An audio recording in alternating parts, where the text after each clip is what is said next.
আশি আশি বলে জোসনা ফাঁকি দিয়েছে।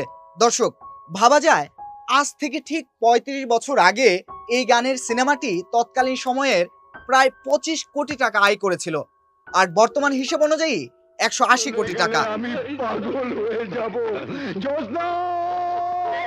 বেদে দলের এক মেয়ের নাম জোসনা। যৌবনে সে রাজার ছেলের মন হরণ করেছিল। সাপে কাটার পর রাজকুমারকে মৃত্যুর হাত থেকে ফিরিয়ে এনেছিল।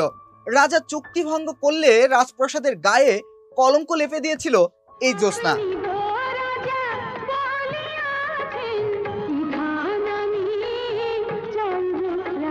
দর্শক, বুঝতেই পারছেন, আজ কথা বলবো বাংলাদেশের চলচ্চিত্রের ইতিহাসে সবচেয়ে অর্থ উপার্জনকারী সিনেমা বেদের মেয়ে জোসনা নিয়ে। আর আপনাদের সঙ্গে রয়েছি আমি, কুমার সপ্তর্ষি রায়।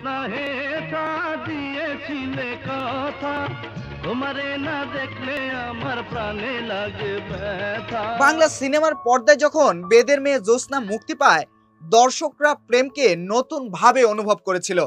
গান, সংলাপ, চোখের ভাষা সবকিছুতেই ছিল অসীম গভীরতা।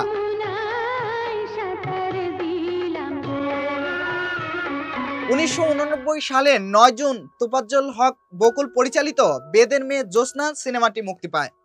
মুক্তির পরপরই দর্শক মহলে ব্যাপক সাড়া পেয়ে তুমুল জনপ্রিয় হয়ে ওঠে।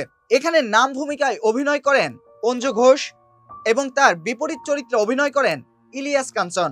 বেদের মেয়ে জোসনা নির্মাণে ব্যয় হয়েছিল তখন প্রায় ২০ লাখ টাকা, যা বর্তমান সময়ের হিসাবে প্রায় ১.৫ কোটি টাকা। বিপরীতে আয় হয়েছিল প্রায় তৎকালীন সময়ের ২৫ কোটি টাকা, আর বর্তমান সময়ের হিসাবে ১৮০ কোটি টাকা। সিনেমাটির আয়ের রেকর্ড দেশের অন্য ছবির পক্ষে ভাঙা এখনো সম্ভব হয়ে ওঠেনি।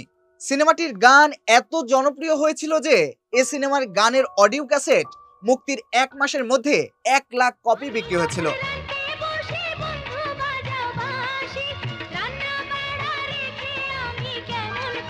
দর্শক, আজকের মতো এখানে শেষ করছি।